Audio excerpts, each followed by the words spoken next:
The panel is really going to be talking about socially responsible styles of leadership and examining intention and vulnerability required to guide lasting change. And a brief introduction for kind of everybody who's going to be coming on. We have Peter Cook, co-founder of Uncorked Access, based in Chicago. We have Denise Silverman, the executive director of the Wine and Food Foundation here in Austin, and Jessica Sanders, the owner and operator of DrinkWell, also here in Austin. But to lead them through the conversation, we have the wonderful Maryam Ahmed of Maryam Company, based out of Napa. She's a creative entrepreneur, and her work takes place at the intersection of chefs, sommeliers, activists, sustainability experts, creatives, media, and visionary organizations. Last month, their group just released Field Blends, which is an immersive wine and food travel experience focused on opening up conversations about what's emerging in wine and agriculture, lest we forget that what brought us here is actually food, because wine nourishes our soul and nourishes us in a way that is completely different than how we think about anything else that comes from the ground. It is, to me, one of the biggest conduits of empathy that we can kind of find for each other, and it's the reason why we're all in this room. So with that, this next panel, I think, is going to be really insightful and amazing. There will be time for questions afterwards, so if you have any questions towards the end, feel free to just raise your hands, and I'll be coming over with a microphone as the panelists address your question making. Point of reference, if you all are taking pictures, feel free to tag us. It's at liftcollectiveorg on Instagram or at Assemblage Symposium. Both of those accounts are ready and raring and wild, and follow them if you haven't already. But again, to introduce this panel, we have Maryam and the rest of our panelists, so let's bring them in.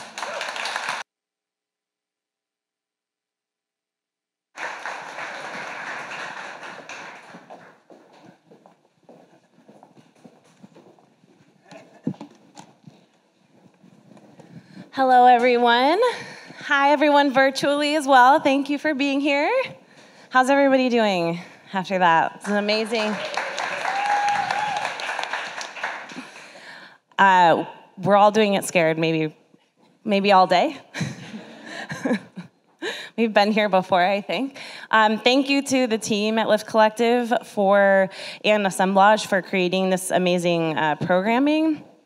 One thing that I wanted to point out about purposeful leadership before we jump in is that that is an extremely broad idea and topic. And so we're going to be defining it for ourselves today, but as was mentioned earlier, your definition might be different. And we welcome those perspectives too.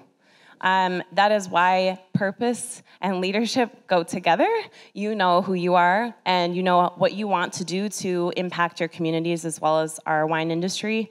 So just take what we have, maybe with through your own lens, and also lend your lens back to us throughout the day. So, like I said, purposeful leadership, a very broad topic, and I'm joined by folks who are in various positions of leadership, not only within their roles in the wine industry, but within community-based roles, and even outside of wine.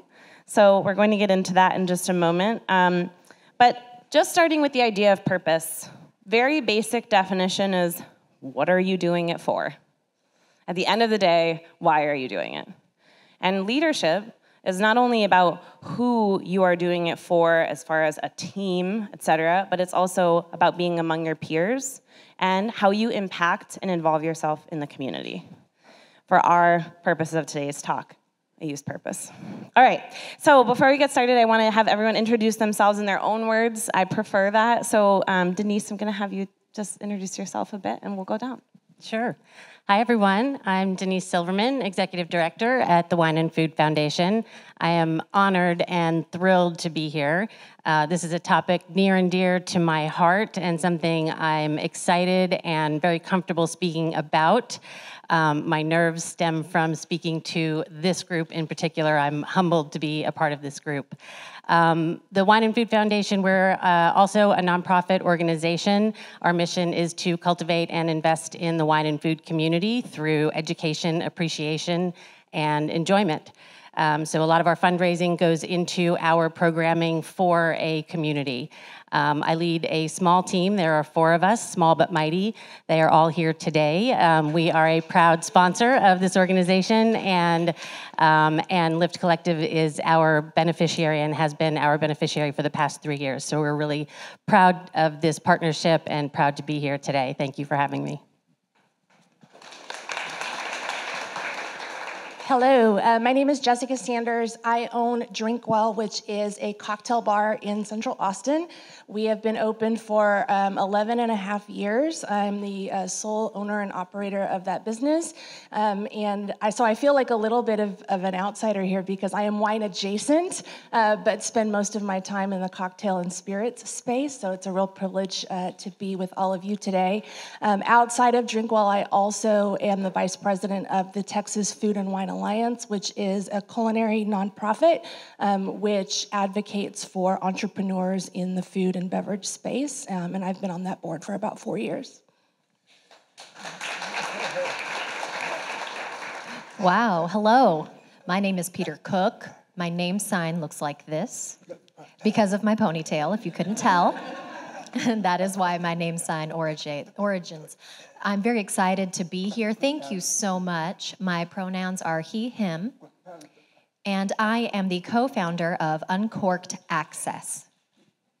This is all about supporting and facilitating access within the deaf community for the wine industry and teaching deaf professionals the signs that are within this community. So I am thrilled to be here, and thank you so much again for inviting me. Thank you all so much.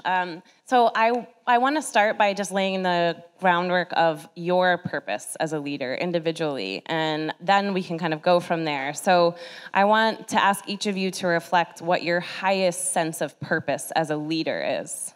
And Denise, will you start again? Sure. For me, it's I think about leadership as grooming future leaders and being able to sort of mentor a certain purpose in front of your teams. And for me, that's about ownership. It's about creating ownership so that everyone on your team feels like they do truly have ownership and therefore will invest themselves in whatever it is they're doing, which will hopefully then translate into growth for them when it is their time to lead. And sometimes they are already leading, so you're sort of bringing a culture of ownership to each individual person on your teams, which can then sort of be fostered into their teams, their community, just really giving people a sense of ownership and investment in whatever their role is.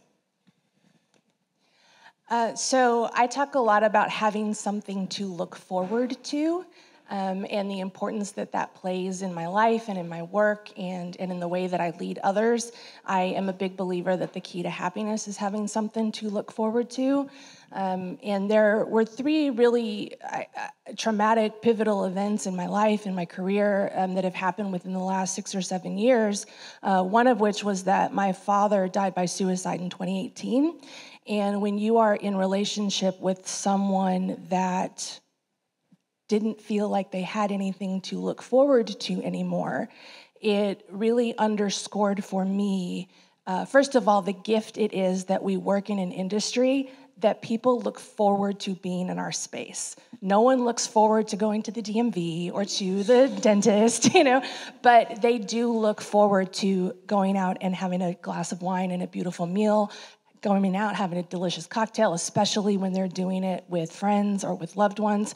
So it really drove that purpose of, all right, how do we make DrinkWell, make the spaces that I'm in something that people can look forward to being in? And then, as a business owner, my highest purpose is how do I make sure that the work environment is something that people look forward to coming to work? So much of our life is tied into our work. And so if I'm not doing the kind of interrogation that it requires to make sure that people are looking forward to coming into work every day, then that is a failure on my part. So, when I create an environment where they look forward to being at work, where I look forward to being at work with them, then we create a space where the guest looks forward to sharing that with us. Yes, awesome. Well, for me, there are two words that come to mind: accessibility and transparency. I have a strong relationship with those words as a leader. First of all, I'm nervous right now because I am out of my language modality. I am very much used to working with audiences that all know sign language, and most of you do not know sign language, which is something that I want to be open and vulnerable with right now, and think about that when we consider accessibility as an issue. Most of the work happens in finding resolution, finding agreeances, and working within the same space. That is often being done in a spoken language. And this is what I would call the phonocentrism. And that is where sound and spoken language is considered primary and first, whereas the other languages are considered marginalized, which is a challenge for a deaf person. How to make a space more broad, more open and accessible. So then we think of the word transparency, opening things up to having the ability to see interpreters working, and think about the coordination and planning for that when it comes to creating an accessible space and making sure that it's open and available for all of us within this space, not just from me to you, but also from you to me. And that's where we see transparency happening within that. So if we think of more spaces that are accessible and providing interpreters, it's not just that, but it's also the environment. For example, this morning when I arrived, all of these seats were in a straight line. We would have been sitting shoulder to shoulder. And then we had the lights to consider. And so for thinking about a space that is deaf-friendly, that was something that needed to be adjusted. I needed to rotate so that I could see our moderator, our interpreters. We had to dim some lights. This is something that I deal with every single day in showing people how to be more aware of space.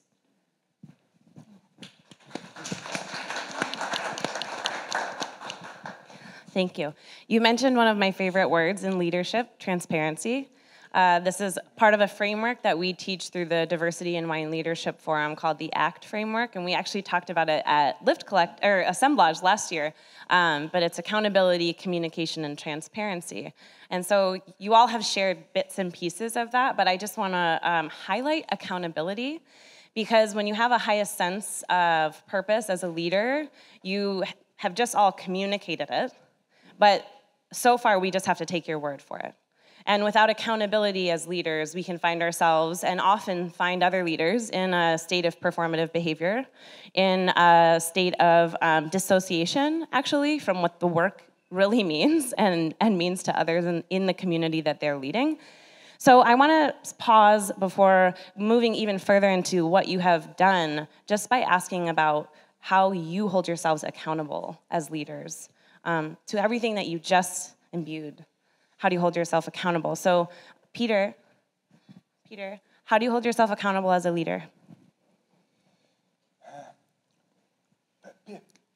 For me, with accountability, it's authenticity, being clear. Because in the deaf community, they value,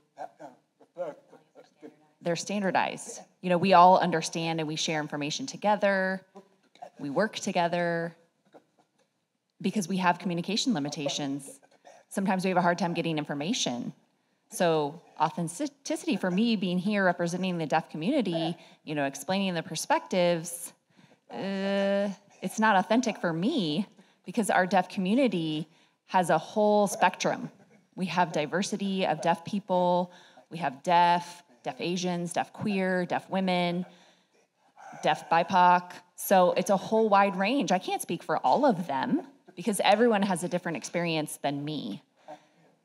So I've been thinking about my responsibility, you know, as what I say is speaking for myself and supporting that group. So that means I have more vulnerability, you know, and I accept that. I am ready to face that vulnerability because I'm accountable to that. But it gives me a moment of feeling like, okay, what do I do? How do I move on? You know, and, you know, so perfect. Last night, you know, we're all talking with people, chatting, and I had no interpreter. You know, if people meet me without an interpreter, It's like, how do I communicate with this person? It's a moment of awkwardness for like 10 seconds. I'm used to that. That moment is a beautiful thing because we're awkward. We don't know what to do. It's fine. We just accept it. And we just move on. If you have a fear of vulnerability, you won't be able to move on. So for me, I accept that responsibility and I accept my vulnerability. I depend on other people. I depend on trust. I have to trust them. I met these interpreters just very recently. Their choice of words reflect my speaking, and I just have to move on and trust them. And it's vice versa as well. Same with people in the community too. So those two things, authenticity and vulnerability, are very connected. Thank you. And Denise, what about you? So accountability is certainly one of the most important traits I look for in people I work with and people who work for me. And it starts at the interview level. It's one of the questions I really hone in on when I'm interviewing someone, to ask them to take a minute and explain to me a time that they made a mistake and what they learned from that. I think when people are accountable, there are so many benefits that come out of it. As a leader, if someone is accountable and says, I screwed up, here's what I did, and here's what I learned from it, I get to just sit there and say, my job is done here. I have nothing more to say. If they've admitted to making a mistake and they learned something from it, there's not much more I can say, as opposed to someone who comes in and is scapegoating or throwing someone under the bus or won't admit a mistake that they made. Then my job becomes a whole lot harder. I have to be the one to say, well, to kind of prove that there was a mistake made, and get them to own up to it. And then if they still don't, there are a lot of people who are fearful of making mistakes and admitting they made mistakes. And a lot of that comes from prior leadership. So sometimes that's our job as leaders, is to try to get them to recognize in this role, in this environment, it's not only okay to make mistakes, but important that you do, and important that you own up to them so you can show us as leaders that you've learned something. The other piece of that, though, is the learning part of it. We want to see that people can explain in their roles what they've learned from something, because they're not going to make those mistakes again. And I think as leaders, it's our responsibility to constantly admit our own mistakes. I screwed up.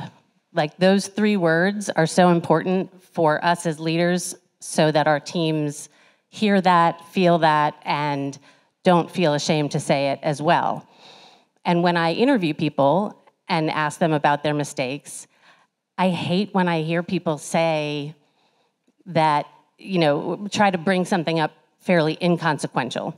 We want to hear about a big mistake and something you learned from it, and really take pride in those things. Because I could sit here and take up the entire time of this panel and tell you about all the mistakes that I've made and all the things I've learned from them. And that's what I think is, important, is to be able to mentor your teams into that sense of comfort, to admit mistakes, and to be proud of them. Thanks. So Jessica, when we talked, we were talking a lot about being the sole owner of something. You and I are both sole owners. And so you have a team that you are managing. How do you hold yourself accountable when no one else is there to hold you accountable? Yeah, it's a real dilemma. And the first thing to, absorb is that lack of external accountability does not absolve you from consequences of bad choices, right? So if no one tells me that I'm doing a bad job and I make a mistake, I'm still accountable for the consequences of what that decision was. And that's a really, really important thing to absorb. In terms of how I navigate that, it's also just admitting that it's a danger, right? It's a real privilege to own a business on your own. I have 16 full and part-time employees. I have no outside investors. I have no business partners, right? That's a privilege. It's also really dangerous. It's dangerous for my staff. It's dangerous for me in maintaining my own mental health, right? And so, a big piece of that work for me is involving myself in the community so that I am among other like-minded people One, so that I can see what good behavior is modeled like in other businesses, and I can try to follow that. I can see what bad behavior and how that is modeled in other places and what I want to avoid. And then I am among a group of community leaders, whether it's through TFWA or Good Work Austin or some of these other Live Collective, right, where I know that I'm not going to be sitting on a panel like this if I'm not living the values that I ascribe to out in the world, right? If I'm not walking the talk. And you can over-index on all the Brene Brown talks you want, right? But until your values are battle-tested in real life situations, you will never know whether or not you are full of shit or not, right? So, I really look to community, and also within my staff, it's constant interrogation with them, asking for their feedback, constantly asking them questions. I had lunch with an employee last week, and about halfway through, he's like, do you want something to be wrong? It seems like you want something to be wrong. It's like, no, I want to ask enough questions so that if there is an issue, we are finding a way for that dialogue to rise to the surface and we can work together towards solution. But if you're not constantly asking questions and asking questions in 10 different ways, that dialogue might not emerge for you. And just to stay with you for a moment, you were talking, of course, about your internal teams, but you also own a business within a community of, food, beverage, hospitality. And even though you're a single unit, you still have accountability to that industry. So how do you manage that part of your accountability as a leader in the industry? Yeah, I think one is stepping into the power that you have in that situation. And I'll give you an example. You and I talked a little bit about this of, pre-pandemic, there were a lot of things that I wanted to do within my business, especially around pay equity and decentralizing the power that tipping has in how we ensure financial security for our staff. But as a small business and as a single unit operator, I thought, well, the industry has to change before I can, right? Because it was too scary to do it alone. And I felt like there wasn't a support system there for me to model to just go out and do it. And then when the pandemic happened, I realized, okay, if I don't change what is going on in my own business, then how can I expect an entire industry to change? So it was very much like be the change you want to see. And so there was this real pivotal moment of, okay, we are changing our compensation model, we are doing this, and the industry can come to the table or it can't. And if my business fails as a result of these decisions, I'm okay with that because at least I went out living the values that for the last 6 years I was subscribing to, right? So I think it's, stepping into the power that you have as a small operator and saying, I don't have to wait for everyone else to come to the table. I can pull up the chair myself. Yeah. And thank you for doing that, because we need that change.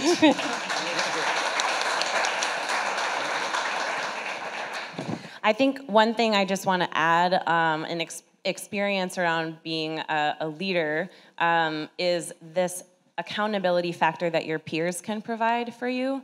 It's something that, because I am an only, y'all are my company, it's formulaic, I feel that it's very important to lean on my peers, not solely for advice that I may or may not take, but for accountability that keeps me going toward the direction of the purpose that I originally set out, right? And there are people in this room that have held me accountable by calling me in to have important conversations about the work that we're doing. There are people within, especially the organizations within the Diversity in My Leadership Forum, that hold my work to the community accountable all year long. And a lot of those organizations and people are in this room. So I rely on my purposeful leadership stems from accountability that peers bring to me as well. And it's a really important piece, because I can just say in a room alone that I'm accountable for something. It's not the same when you've got other folks around, right? So we're now we've communicated our purpose, we're accountable to our purpose, but transparently, there are some challenges, right, with creating nurturing spaces, creating inclusive spaces. And I think if we aren't willing to kind of address the cool and glamorous factors of leadership without talking also about all the work that goes into it. We're not being purposeful at all. So I'm going to actually ask Peter to start by talking to us about the work that Uncorked Access is doing. We touched on it a little bit earlier, but could you give everyone an overview of the work that Work is doing? Sure.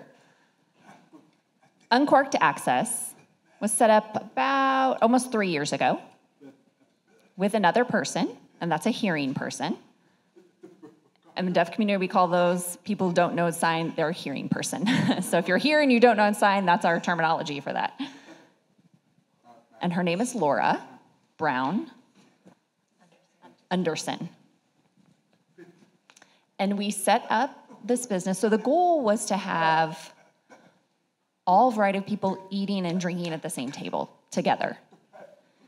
So we have 2 camps. We have the wine, hospitality, professional industry, and then we have the deaf community. And we wanted to teach or support the discussion and the conversation with the wine industry, how to have, what do you want to call it? A pipeline.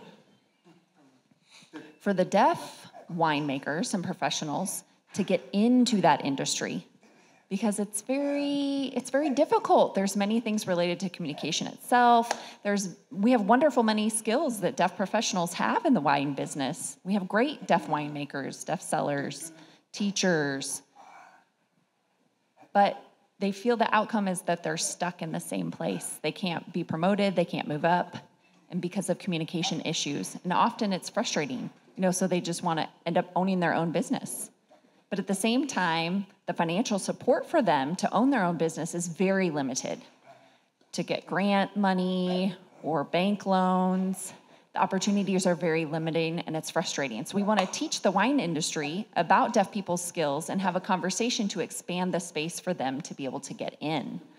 At the same time, we want to teach the deaf community about wine. It's a wonderful world. People are motivated and ready. So we want to teach them how to make good judgment about taste and things. We want to encourage them to become leaders. So we have those 2 different camps of people. And my responsibility is to support both. And I'm still learning. It's a process. And this is really the first step for me to kind of get into the wine and hospitality. So thank you for inviting me here for this purpose, to have this dialogue with you all. I look forward to talking to all of you. Peter, can you also talk about inclusivity when it comes to language modality and the impact that it has on wine professionals? When we repeat. Okay. Can you also talk to us about inclusivity and language modality as it impacts deaf wine professionals specifically? Yes, thank you for asking. So when people think of the word inclusive, they think of many different things, but they don't think about language modality. Because ASL itself, American Sign Language, is not a signed version of spoken English. It's its own grammar, structure, everything. And ASL is not a universal language. Like other countries have their own sign language. If I meet a person from Britain and they're deaf, I would not understand them. So people have misunderstandings and misconceptions related to that. So ASL itself is a space. It's visual, it's movement. So that means for me, I'm the WSET, level 3. That means I have to take the blind taste test, all the theory tests. For me, it was a big challenge because of the language. For example, they're interpreting a class and I'm watching, and when they start talking about describing the wine, I'm like, whoa, time out. Tell me exactly what they're saying in English, please.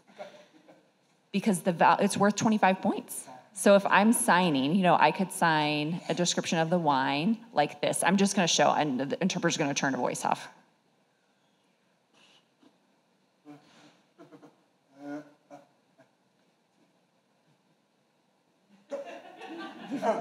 So how do you translate that directly to the test? I would fail. So I have to sign exactly, the body of the wine is, blah, blah, blah. So in the deaf community, we have to create our own signs for those specific terms to empower the deaf community through their language, because the language itself is power. So it's a variety of things. So that's why I'm doing this. Thank you. Yes, thank you, thank you. So I just want to reiterate that that Uncorked Access is spearheading the ASL lexicon of wine. No, yeah. Yes. Yes, yes. I've showed several examples. When we think of fermentation, you can see the bubbles. And it's very visual, you can see it. We've got the crushing. Also, acidity. And that's where it happens. So, thinking about tannins, because that's where you would feel it. It's that mouth feel. So those are examples. Thank you, Peter. Okay, Jessica, you have done a lot of work at DrinkWell, and I want you to illustrate some of those practices for us today. Just talk to us about DrinkWell, because first of all, it's an awarded bar in the North Loop, right? Okay, I'm not from here, so I just want to make sure I don't get it wrong. So we all have plans now, before we leave Austin, to go and check this place out, and you'll want to after she describes what they're doing there. So just tell us a little bit more about it, and then also kind of talk through some of the decisions you've made, especially around inclusivity. Make sure I catch everything. Yeah, thank you. So DrinkWell opened in 2012, totally different landscape to what we have now, right, as an industry. And again, coming out of the pandemic, a lot of change happened in that time.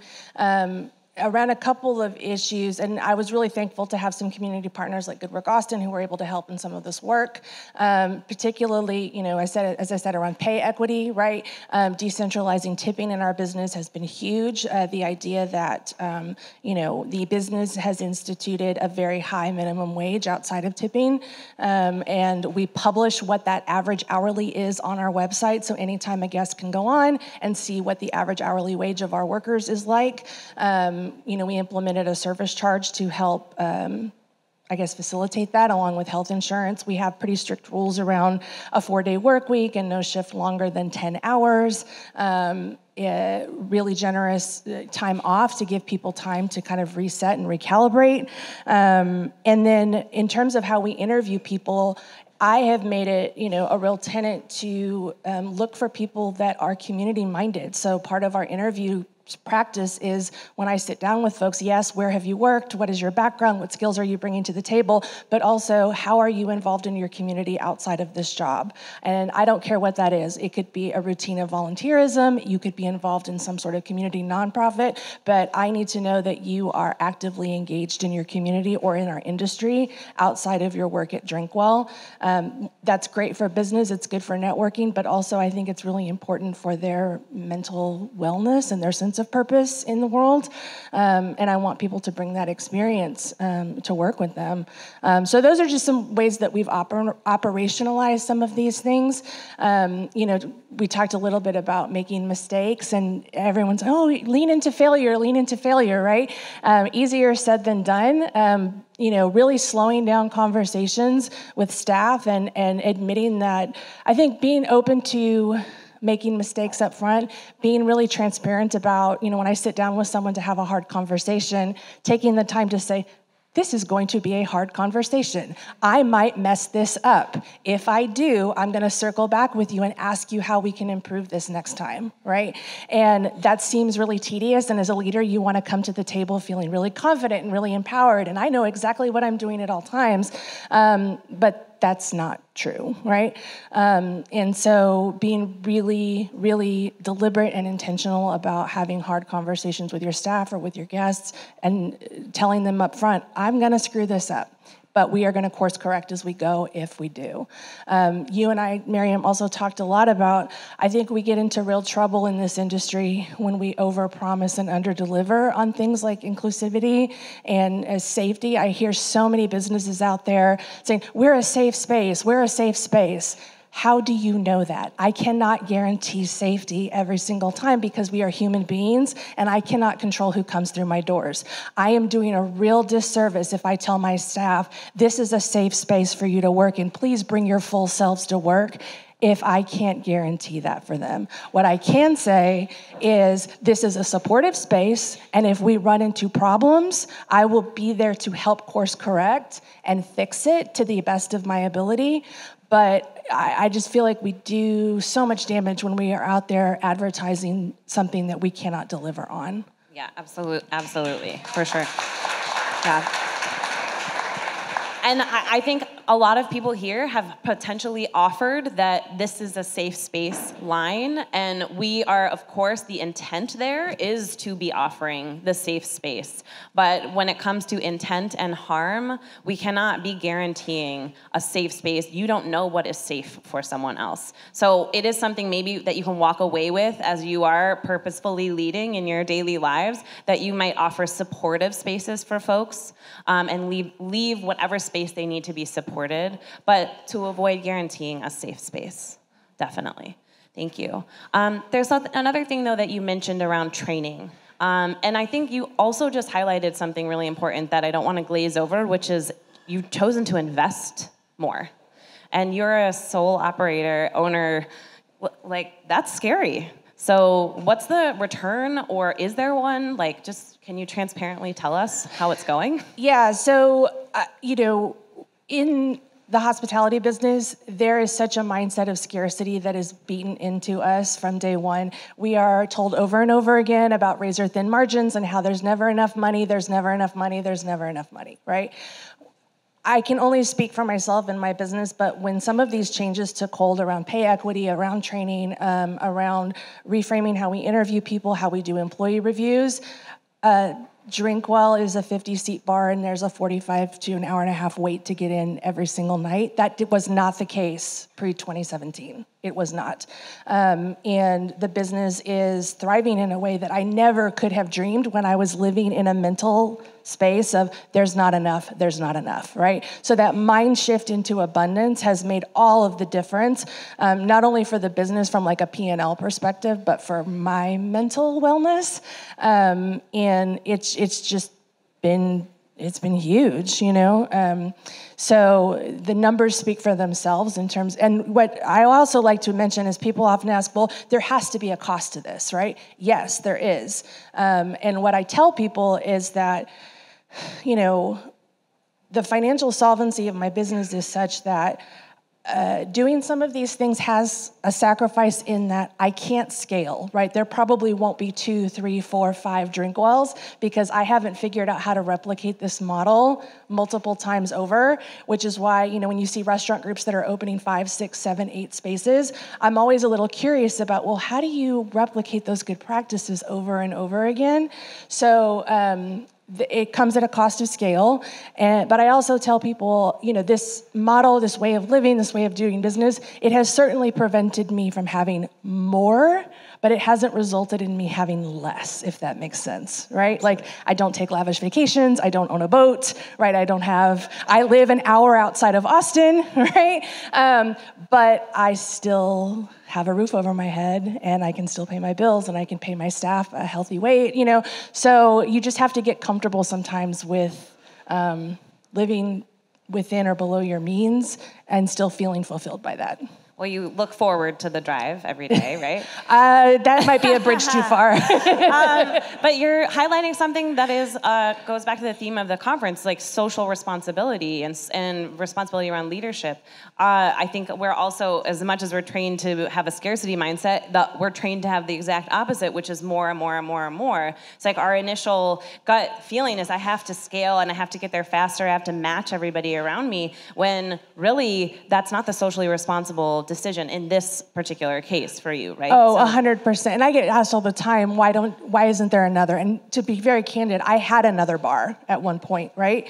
And let me tell you, both bars suffered when I had both, right? And it's sort of like having kids. We're like, when are you gonna have a second? When are you gonna have a third? And it's like, I'm just trying to get this one right, you know? So yeah, the push to keep grinding and keep doing more is not always the healthiest option.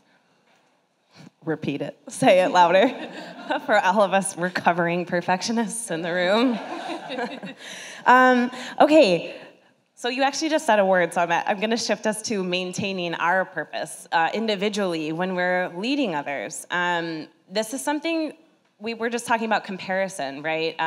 It's hard not to compare. We kind of live in a comparison culture. Look at social media, just as one example. And I think that we get in this habit of measuring ourselves against those around us, which can really muddy your own purpose. When you're maybe in this best mindset that hopefully Melanin Minds will put us all in throughout the next couple of days, you know where you're at and you know where you're going. But as soon as you come outside of that, and maybe that sense of purpose is in a growth phase, meaning you're feeling really vulnerable or the shields have been lifted, you're more susceptible to this comparison mindset. And that's just one way of having our purpose be a little bit muddied. So I just want to ask how each of you maintain your purpose as individuals while you're doing this work of leading others. And Denise, I would love for you to start. Sure, yeah. There's a few things I think we want to touch on.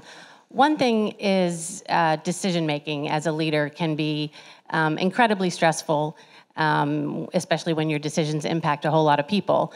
And I'm big on not making unilateral decisions to a fault, honestly. I think sometimes I take too much stock in the opinions of others, and at some point I just need to make a damn decision.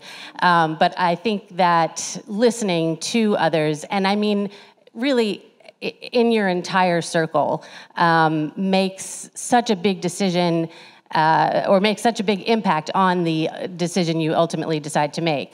For me, I have a board of directors, and I have a team of people, and I have a community around us, and all of those people are stakeholders.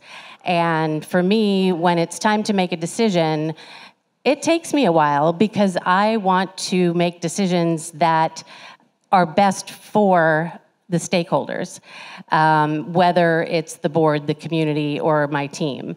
And it takes time to come up with those decisions as a strategy in your business.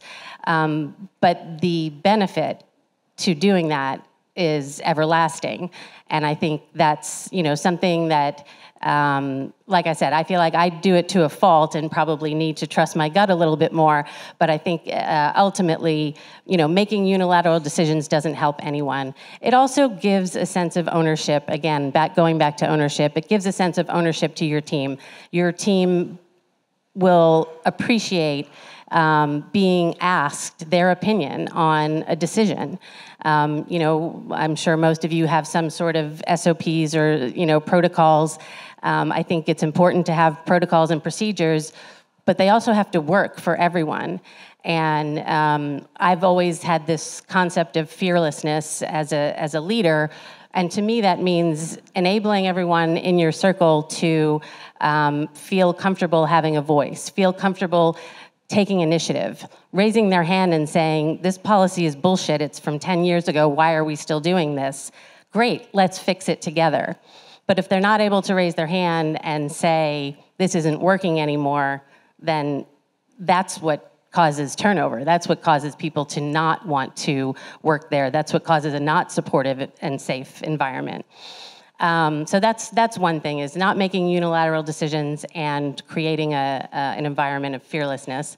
The other thing is I've been in hospitality and events for a very long time. We don't work 9 to 5, and it's hard to maintain a concept of work-life balance, which I feel like is one of my most hated concepts because, if we could work 9 to 5, we would, but in events and in hospitality, there is no such thing. So for us, it's more about flexibility. And, if we're gonna work 3 12-hour days in a row, then how do we make up for that?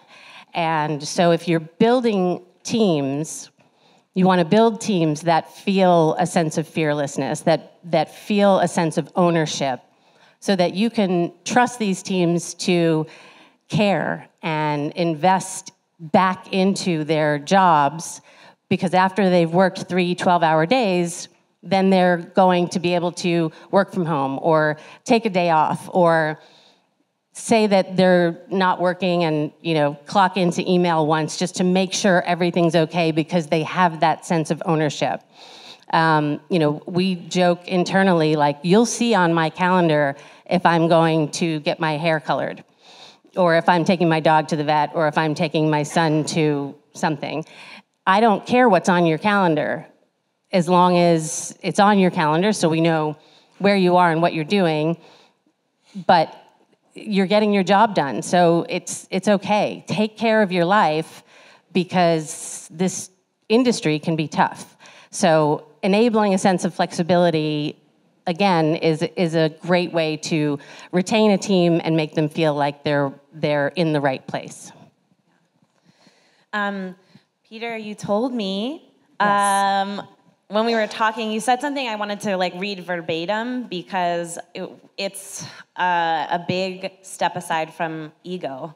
And you said, I can have a goal, but the path we take doesn't have to be by my design as a leader. I think that concept is something that is learned. That's not necessarily our first instinct, to let our ideas be designed by others.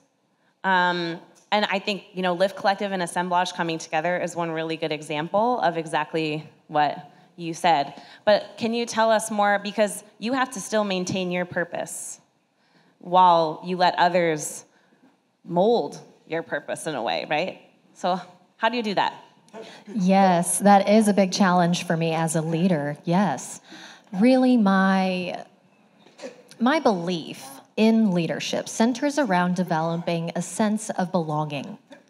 That is very important to me within my life. And so I want that feeling of belonging to something. I want others to feel that sense of belonging. And I've been able to recognize the differences within people and groups of people. Hey, tell me what to do. I'm happy to do what it is that you need. I don't know this myself.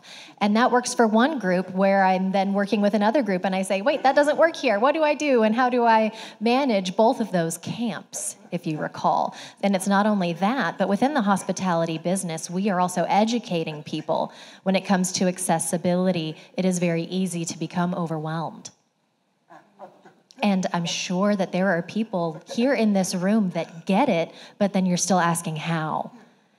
We need to recognize that awkward moment, and we need to be providing short-term as well as long-term solutions. Start with what you have present, what is in place. What are you working with? What does it look like? What do you have present? Do you have any deaf staff members? Ask them first. Don't create a rule for them that is going to be impacting them, maybe for their work in the kitchen.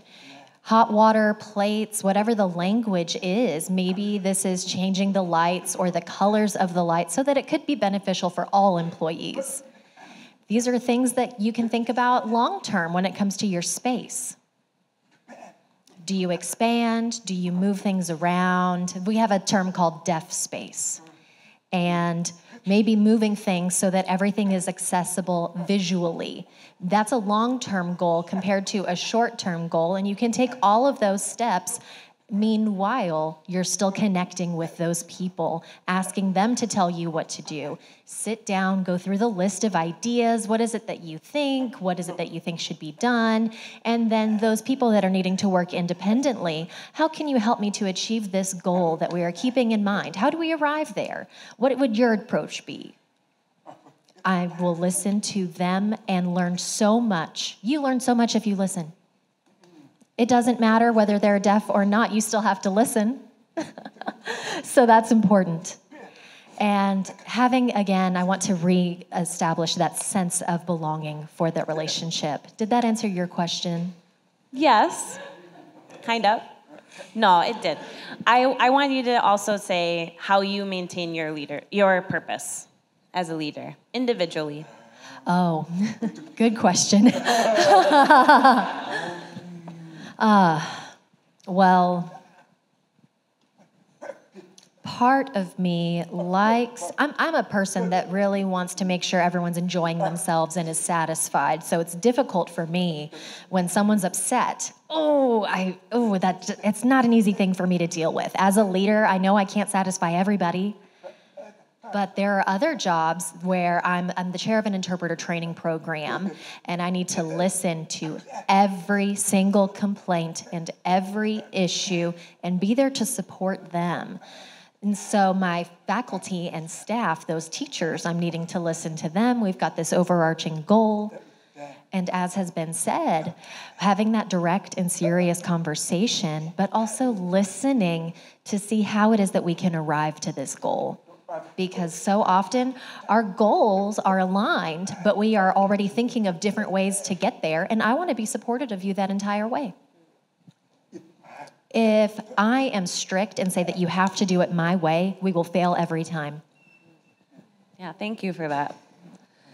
Jessica, what about you? How do you maintain your own individual purpose as a leader? I know I'm dating myself with this reference, but if you are familiar with the movie, the iconic cinema masterpiece, White Men Can't Jump, circa 1992, right? Sidney Dean, character in that movie, he says, you'd rather look good and lose than look bad and win, right? And so I think about that a lot in that after all the many mistakes that I have made in my career, some of them very high profile, some of them very painful, right? I have become pretty comfortable with looking bad in the pursuit of a long-term win, which is getting this work right, And so I'm okay with making a mistake. And I think, in the service business, if we screw up with a guest, we're very comfortable walking up to the table and saying, okay, how can we make this right? Well, how do we apply that practice with each other, right? If I cause harm to you in some way, how do I engage in that conversation and say, how can I make this right, right? And I also have to be comfortable that the answer I may hear in return is, you cannot make this right, right? Your response may be insufficient or incomplete for the individual or for the community, and you have to accept that and deal with it, but yet still move forward, right? The other thing I wanted to say, to dove off of what Denise was sharing, is more than anything within the last few years, I think the thing my staff is looking for the most is flexibility, and flexibility in decision making, like what Peter was describing. They want to have a ton of flexibility, and I think that the reality is that flexibility does come at the cost of consistency. And so, I have to really maintain being the stabilizing force within the business. And also, I think we overstate the value of consistency in this work. And so I'm really more interested in stability than consistency. How do we keep a stable work environment where people feel like, okay, they know what they're walking into every day? Because there is a lot of flexibility, different schedules. I have to be okay with the crew that I normally see on Tuesday is now the crew that I see on Thursday, right? So that creates really inconsistent work environment day to day, and sometimes for the guest, it creates an inconsistent product because there's a human being with a state of mind that's serving you that night, right? How do we work to still keep it feeling stable for everyone? I think consistency can operate as a mask for stability. Yes. We'll just keep doing it. But we're not stable. Yeah, I think that's a really, really, really good point and well said. I think also, you had mentioned this, and I just didn't want to leave it off the table, but all of us in this work together, Peter alluded to it earlier, when we start talking about accessibility, it can be easy to become overwhelmed. It's a similar thing when you commit to all of the initiatives and important issues as a leader. when you're maybe not the most qualified, or maybe you could really benefit one area, two areas with your expertise, while you work with your peers and build in accountability for them to take up the mantle on the other issues. Like working in tandem, you do not have to be on the front page of everything. And that again goes back to this idea of really knowing what your purpose is, what are you doing it for, and who are you doing it for. And who you are doing it for should be both an internal and external consideration. Thank you all so much for being panelists with me today. We have a little time. We have some questions, both potentially in the audience, and I don't want to forget our virtual audience. So make sure you please don't ask your question before you have a microphone in your hand, so we can include the virtual community in this conversation. But we're open to your questions now.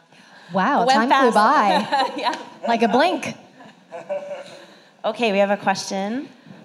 Thank you all so much. That was such an incredible discussion. One of the things I want to make sure that the interpreters can see me. Okay. One of the things that came up for me while you all were talking is, what does leadership look like when you're not in a position of power in a business? Because I think a lot of our speakers that present have accomplished so many things, are entrepreneurs, own their own businesses. But I'm curious what you think, what your advice is for folks who want to be active leaders, who may not be in a decision-making situation. Do any of you feel called to answer that question right away? I can answer while you think briefly. I want to get to other questions too, but Rachel, when you're asking that question, it was making me think of immediately roles that I have taken on at a level within an organization that was sometimes even looked down upon, not even from a hierarchy standpoint, but just this position of just do, right? Just be the people, just be the person on the floor. That's what I need from you. And I always felt like the best thing in those situations that I could do or did do was advocate for the people around me. That's who I am at my core.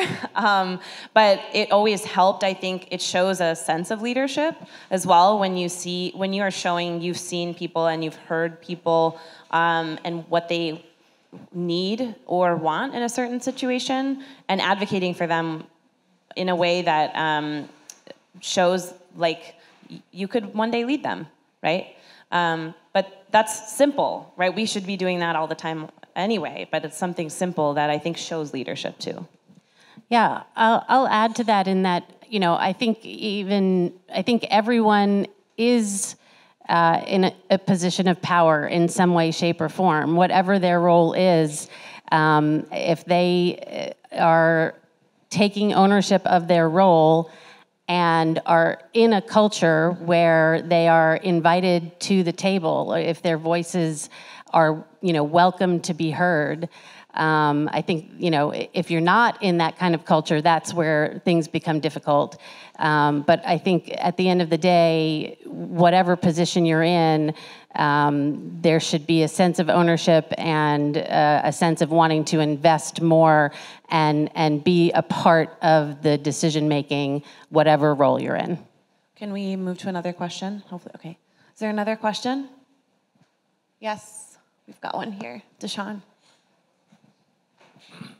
I know you talked a little bit about success and things like that.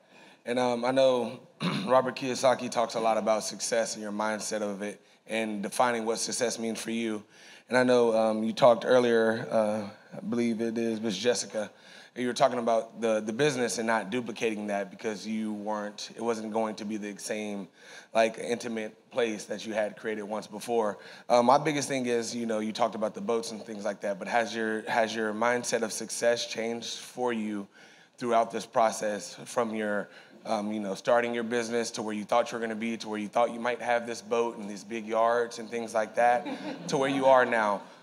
Have you found comfort and enjoyment in that success? Because I like what you've done and hearing what you've done for your staff, but I also wonder, as a person of color or people who've come from nothing, I'm not sure your background, you know, eventually when you think about these things, you want to be successful, you want to have that boat or these cars, but how did you mold your mindset to care more about your staff, but still be happy with yourself? To be clear, I am not saying no to a boat. Well, I don't know. I have a couple ways to answer that question. First of all is, I don't know, a delicate way to say this, but why should we be ashamed to want to make money, right? I think that's something kind of unique to this industry, right? That we are starving artists and there's nobility in that and we are in service to a greater purpose. And it's like, no, I also want to make some money doing this work, right? And I think being comfortable with that is okay.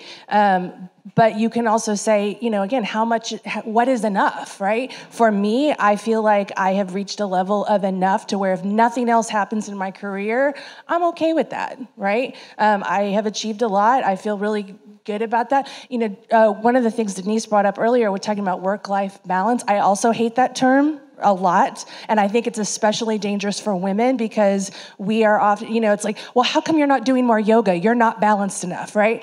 And so I'm a big fan of work-life integration. How can I find healthy ways to integrate the things that I love about my work with the things that I love about being at home?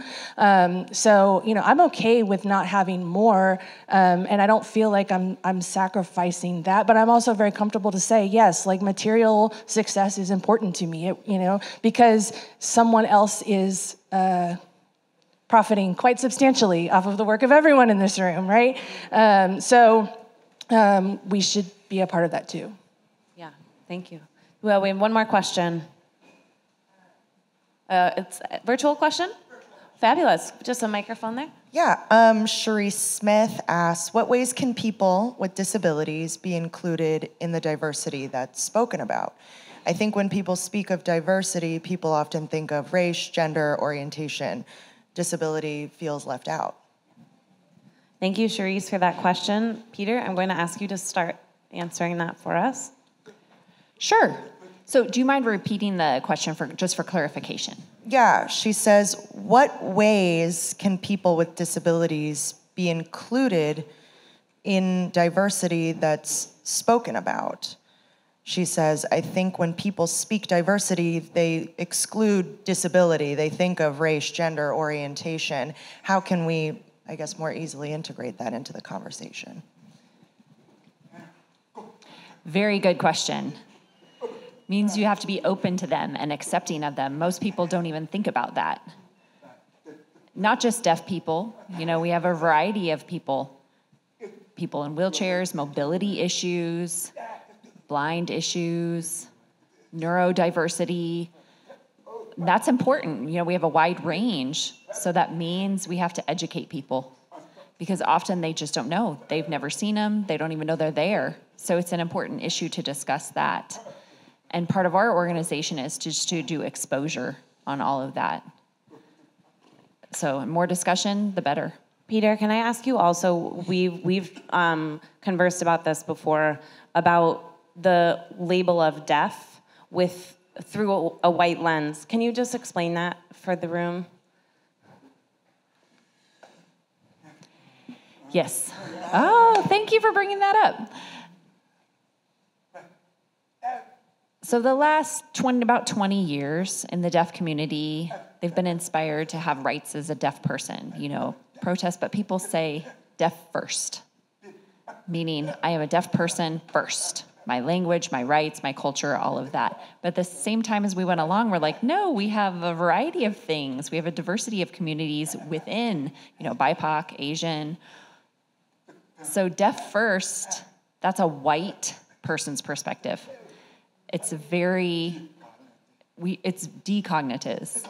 We have to, you know, open that back up and look at different other lenses. Now the deaf community is going through that process. So we're more aware of that. So me here as a deaf, you know, plus I'm a white man, you know, I'm privileged. So other people need to be listened to as well. You know, disability within the community and all the issues that we see, you know, we have to see what what their background is, how they grew up. It's more beyond that. Thank you. That is our time. So thank you, everybody. Thank you, Denise, Jessica, Peter. Thank you. Okay.